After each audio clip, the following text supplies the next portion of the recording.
Mon podcast IMO. Bonjour Nicolas Blanchin et bienvenue dans mon podcast IMO de My Sweet IMO. Bonjour Frédéric. Alors vous êtes le président de Dr House IMO. Alors déjà, l'idée d'appeler une entreprise d'immobilier Dr House est géniale. Personne n'y avait pensé avant vous en fait. Effectivement, hein, on était les premiers à se servir de cette marque-là, même si après, par la suite, on a vu un petit peu des marques, alors pas dans l'immobilier, mais dans d'autres secteurs d'activité qui se sont un petit peu servis de ça. Alors, petit clin d'œil à la série télé, hein, je pense que ça vous aura pas échappé. Ah oui. Docteur Maison aussi, voilà, pour un agent immobilier, c'était plutôt décalé. Voilà, l'idée c'est d'avoir une marque un petit peu dynamique et facilement mémorisable. Vous travaillez avec des mandataires immobiliers et vous êtes le premier réseau en France. Il y en a une bonne centaine aujourd'hui, hein, il en fleurit un petit peu tous les mois. En termes de nombre de mandataires, nous sommes le 8e. Ceci dit, on D'accord. est le premier réseau en termes de mandataires, réseau, si je puis dire, privé, où les créateurs continuent encore à encadrer la société. Ah, c'est ce que je voulais dire, parce qu'effectivement, vous avez beaucoup de mandataires. Est-ce que vous pouvez nous expliquer un petit peu l'évolution de votre entreprise? Parce que vous êtes arrivé à un nombre assez important, assez impressionnant de mandataires maintenant en 2021. Effectivement, assez important et assez rapidement. Le réseau a été lancé sur le plan national en 2013. Il existait déjà des agences immobilières physiques, hein, sur la région parisienne. Et l'idée est arrivée assez naturellement et assez rapidement en 2012, hein, pour voir le lancement du réseau à l'échelle nationale courant 2013. Ce réseau se veut axé sur des professionnels de l'immobilier. Donc, du coup, que ce soit nos outils, que ce soit nos reversions, que ce soit les différents services, hein, qu'on va mettre à disposition de nos conseillers, sont vraiment dédiés aux professionnels de l'immobilier. L'idée a plu. C'est pour ça qu'en 7 ans, hein, on atteint ce chiffre-là de 800 mandataires, à la fois parce que nos outils sont pertinents et à la fois aussi parce qu'on a un taux de fidélité, hein, je dirais, qui est assez important, hein, puisqu'on n'a quasiment aucun turnover dans le réseau. Alors ça, c'est un sujet qui est important à préciser lorsque vous parlez de la fidélité de vos mandataires. Dans ce système s'est développé, qui s'est beaucoup développé ces dernières années, de mandataires immobiliers plutôt que de conseillers dans des agences avec des boutiques en dur, si je puis Mhm. dire, euh, il y a un taux de turnover qui est relativement important. Les gens changent d'enseigne ou ne restent pas forcément toujours très longtemps. Vous avez réussi effectivement à particulièrement bien les fidéliser. Comment ça se fait? De quelle manière vous avez réussi euh, à obtenir ça?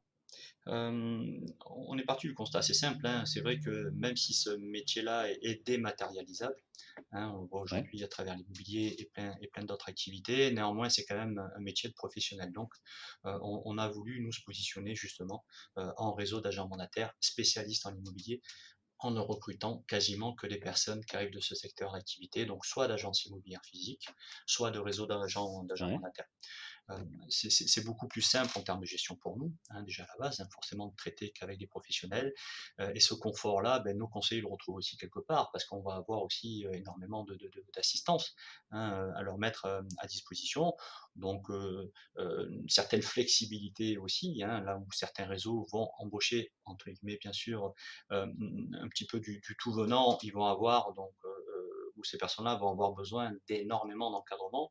Nous, pour le coup, on voyage de cette manière-là, de manière assez légère, et ce qui nous permet d'être ultra réactifs, avec des outils, encore une fois, pensés par des agents immobiliers, pour des agents immobiliers, un taux de reversion aussi sur les honoraires qui est de 85%, donc qui est parmi les plus élevés du marché, ce qui fait que tous les ingrédients, je dirais, sont réunis pour que nos conseillers exercent leur métier dans les meilleures dispositions et surtout qu'ils n'aient pas besoin et encore moins envie d'aller voir ailleurs. Et donc, c'est particulièrement effectivement motivant si le taux est important. Euh, je reviens sur ce Oui. que vous disiez il y a quelques instants. C'est important aussi de préciser parce qu'on a beaucoup vu ça dans des reportages, notamment à la télévision, sur ce système de sociétés comme la vôtre qui font travailler des mandataires, où on voit beaucoup de gens qui sont au chômage ou en reconversion professionnelle qui se disent tiens, moi l'immobilier ça me plaît bien, j'aimerais bien travailler là-dedans. Hop, ils rejoignent une entreprise comme la vôtre sans véritable formation et ils sont tout de suite sur le terrain. Donc du coup, ils ont du mal et c'est peut-être pour ça aussi qu'ils partent rapidement, d'où l'importance pour vous de faire appel à des gens qui ont déjà une expérience dans le métier, qui sont déjà des Alors, professionnels. effectivement, c'est pas un métier qui est très très facile. Alors, on voit aujourd'hui des émissions de télé un petit peu à toutes les sauces, hein, sur la transaction immobilière où le métier a l'air très agréable et très très facile, avec des honoraires qui sont plutôt importants. Bon, la réalité quand même est un petit peu différente, hein. C'est un métier qui n'est pas aussi facile que ça, va demander énormément de connaissances et énormément d'énergie, hein, de la part des personnes qui l'exercent. Et c'est là où nous, on reproche, voilà, à certains réseaux de pas, je dirais, faire assez attention à leur qualité de recrutement, où les personnes vont s'essouffler, très, très rapidement et pour certaines, peuvent se mettre aussi en difficulté financière. Voilà, c'est effectivement, sans doute le problème et ce qui explique le fait qu'il y ait moins de turnover, chez vous et c'est plutôt une bonne chose. Donc vous l'avez vous expliqué là-dessus parce que, en fait, il y avait 3 points si je vous ai bien compris. Vous recrutez des gens qui connaissent déjà le métier, qui sont déjà dans la profession. Vous leur, donnez des commissions qui sont, heu, importantes, intéressantes, motivantes, et vous avez aussi parlé de vos outils. Alors les outils que vous utilisez, puisque ce sont tous des gens qui travaillent à distance, Mmh. 800 personnes qui sont réparties dans toute la France, sont des outils que vous avez, développés ou que vous avez, rachetés et arrangés pour que ça puisse fonctionner, exactement comme vous le Alors, souhaitiez? beh, un petit peu les 2, hein, dans le sens où on réfléchit un petit peu tous les jours, qu'est-ce qu'on pourrait mettre en avant et qu'est-ce qu'on pourrait mettre à disposition de nos conseillers pour leur faciliter la vie. On a pensé notamment à, un partenariat avec un call center, hein, qui, permettra donc, à nos conseillers de se voir délivrer des rendez-vous mandats pris par des secrétaires commerciales sur les codes postaux qu'ils vont travailler. Donc l'idée, c'est de les aider à booster un petit peu la création de leur portefeuille de biens à la vente. Toujours dans ce système-là, on a un envoi d'SMS aussi, là où on va récupérer les annonces passées par des Oui. particuliers vendeurs, et plus précisément le numéro de téléphone portable, où sur chaque secteur, donc un SMS va être adressé de la part d'un de nos conseillers. Hein, ce SMS va évoquer par exemple, hein, le fait que c'est un agent immobilier local et il va solliciter donc le propriétaire vendeur à se rapprocher de notre conseiller pour bénéficier de vos services, de ses services. Voilà, donc tout ça, c'est des outils Mmh. plutôt de pointe, encore une fois, qui sont un petit peu réfléchis en amont pour faciliter l'activité, hein, de l'ensemble de nos conseillers. En 7 ans, vous avez, une progression, assez importante, assez impressionnante. Quels sont, les projets d'avenir, les objectifs pour 2021-2022, les années suivantes? Alors, on se focalise pas trop sur les chiffres, hein, au niveau des objectifs, mais surtout, encore une fois, sur la qualité, à la fois de notre recrutement et du coup, la qualité de nos services, hein, qu'on va délivrer. Cette qualité-là fait d'ailleurs que, une étude Sofres a révélé qu'on était le premier réseau en termes de satisfaction mandataire, hein, puisque Mmh. nos conseillers nous recommandaient à plus de 99, hein, donc c'est quand même assez important. Du coup, ce bouche à oreille là, qui est plus que positif, nous ramène aujourd'hui des conseillers de manière naturelle.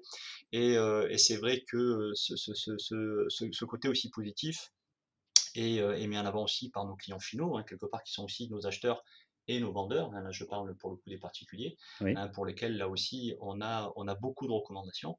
Et toute cette, positivité, je dirais, fait qu'aujourd'hui, on va recruter à peu près entre 20 et 25 mandataires par mois, à côté de ça, un taux encore une fois de turnover, de départ qui est très, très, très faible. Qu'est-ce que vous pourriez dire pour terminer, pour, si on s'adresse à des gens qui ont un bien soit acheté, soit qui cherchent à acheter, un bien immobilier à l'heure actuelle, en quoi, une société comme Doctor House est plus souple ou plus intéressante que, une, agence immobilière ou un réseau d'agences immobilières, classiques, à l'ancienne, si je puis dire? Les outils, on a énormément d'outils aujourd'hui, on a énormément de supports de communication. Là où une agence immobilière, je dirais indépendante, traditionnelle, va devoir passer sur 2, 3, 4 sites internet maximum, parce que pour nous, donc voilà, ce sont des frais plutôt importants. Là où un réseau comme le nôtre peut se doter d'environ entre 150 et 200 sites internet, plus une centaine de sites à l'international. Donc du coup, on a des parts de visibilité qui sont tout juste énormes, qu'une petite structure indépendante, elle, ne peut pas avoir. Le fait de faire appel aussi, à un réseau avec un maillage national va faire que même si vous, sur la région parisienne, vous cherchez un bien sur la région niçoise, notre équipe qui est en corrélation avec l'ensemble du tissu national va pouvoir comme ça transférer les différentes demandes, pour avoir beaucoup plus de réactivité. Donc on a à la fois les outils, à la fois les services et le savoir-faire bien entendu et l'équipe commerciale, hein, pour répondre à n'importe quelle demande. Voilà qui est très bien, expliqué et détaillé. Je vous remercie beaucoup Nicolas Blanchin d'avoir, répondu à nos questions pour, mon podcast IMO aujourd'hui. Passez une, bonne journée puis, longue vie à Docteur House Immo. Merci encore, bonne journée à vous.